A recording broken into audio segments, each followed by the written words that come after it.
Assalamualaikum warahmatullahi wabarakatuh. Kami dari kelompok 8 akan mempresentasikan makalah kami yang berjudul Ciri, Fungsi, dan Tujuan Pengajaran Remedial. Adapun anggota kelompok kami, yang pertama saya sendiri Nurhera Sukma dan teman kelompok saya Nadiatul Izzah. Adapun ciri-ciri dari pengajaran remedial, yang pertama bersifat khusus. Artinya, pengajaran remedial dilakukan setelah mengetahui kesulitan belajar, lalu diberikan pelayanan khusus sesuai dengan jenis, sifat, dan latar belakang siswa, sehingga tujuan, metode, pendekatan, alat evaluasi, dan lain-lain disesuaikan dengan kesulitan belajar yang dialami oleh siswa. Yang kedua, memiliki sasaran khusus, yaitu siswa yang mengalami kesulitan belajar. Yang ketiga, berfungsi secara khusus, yang artinya pengajaran remedial memiliki fungsi korektif, fungsi pemahaman, fungsi penyesuaian, fungsi pengayaan, fungsi akseleratif, dan fungsi teraptik. Yang keempat, bersifat terapis. Yang kelima, bersifat kasuistik dan kadang-kadang bersifat individual.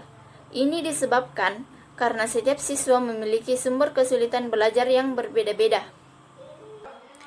Adapun fungsi dari pengajaran remedial, yang pertama fungsi korektif. Fungsi korektif berkaitan dengan perbaikan terhadap sesuatu yang dianggap belum tercapai. Terkait fungsi ini, dapat dilakukan pembetulan atau perbaikan terhadap hal-hal yang dianggap belum memenuhi apa yang diharapkan dalam proses pembelajaran. Yang kedua, fungsi pemahaman. Fungsi pemahaman berkaitan dengan memahami kesulitan belajar siswa, sehingga memungkinkan guru, siswa, dan pihak lain dapat memperoleh pemahaman yang lebih baik terhadap pribadi siswa. Kepribadian siswa sangat mempengaruhi hasil belajarnya. Oleh karena itu, guru atau pihak lain dapat memahami kepribadian pada diri siswa atau perbedaan pada masing-masing siswa. Yang ketiga, fungsi penyesuaian. Fungsi penyesuaian berkaitan dengan penyesuaian pengajaran untuk memecahkan kesulitan belajar. Yang keempat, fungsi pengayaan. Fungsi pengayaan dapat memperkaya proses belajar mengajar. Pengayaan dapat melalui atau terletak dalam segi metode yang dipergunakan dalam pengajaran remedial, sehingga hasil yang diperoleh lebih banyak, lebih dalam, atau dengan singkat prestasi belajarnya lebih kaya. Yang kelima, fungsi teraptik. Fungsi teraptik berkaitan dengan penyembuhan atau memperbaiki akar kesulitan belajar siswa. Dengan pengajaran remedial secara langsung atau tidak langsung, dapat menyembuhkan atau memperbaiki kondisi-kondisi kepribadian murid yang diperkirakan menunjukkan adanya penyimpangan. Yang keenam, fungsi akseleratif. Fungsi akseleratif berkaitan dengan mempercepat proses belajar, baik dalam arti waktu maupun materi. Misalnya, murid yang tergolong lambat dalam belajar dapat dibantu lebih cepat proses belajarnya melalui pengajaran remedial. Ya baik, bismillah. Ya, di sini saya akan melanjutkan pembahasan dari teman saya sebelumnya, yaitu terkait dengan poin ketiga. Tujuan pengajaran remedial.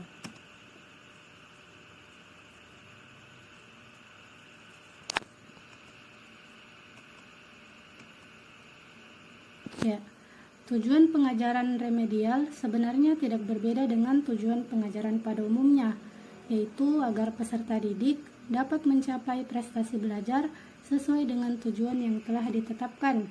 Adapun terdapat tujuan khusus juga dari pengajaran remedial, yaitu agar peserta didik yang mengalami kesulitan belajar dapat mencapai prestasi belajar yang diharapkan melalui proses penyembuhan atau perbaikan, baik dari segi proses belajar mengajar maupun kepribadian peserta didik.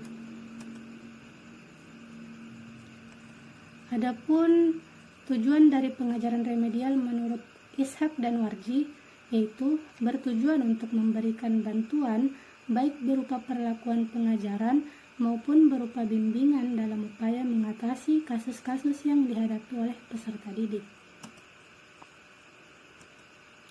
Ya, selain dari pemaparan sebelumnya, yaitu tujuan pengajaran remedial dari segi umum, secara khusus, dan juga menurut Ishak dan Warji, terdapat beberapa tujuan yang lebih terinci dari pengajaran remedial ini kepada peserta didik.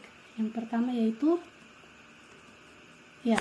agar peserta didik dapat memahami dirinya dan mengetahui kelemahan dan kekurangan dirinya, di mana hal ini dapat diketahui oleh peserta didik dari proses evaluasi yang dijalankan oleh pendidik secara kontinu.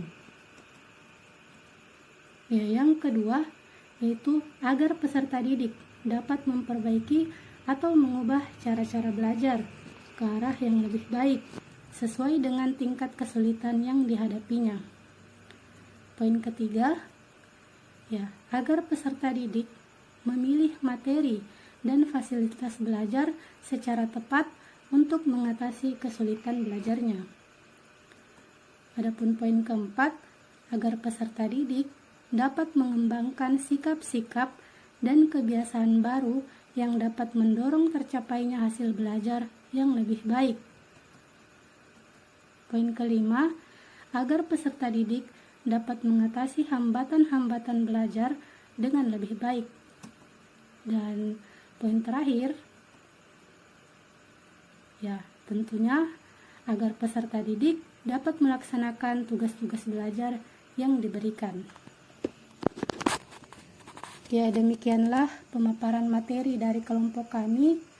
Semoga dapat bermanfaat, dapat memberi wawasan baru, dan semoga kedepannya ketika kita sudah menjadi pendidik, kita dapat mengaplikasikan ilmu yang kita dapatkan hari ini. Sekian dari kelompok kami ucapkan wabillahi fi sabilil haq, fastabiqul khairat. Wassalamualaikum warahmatullahi wabarakatuh.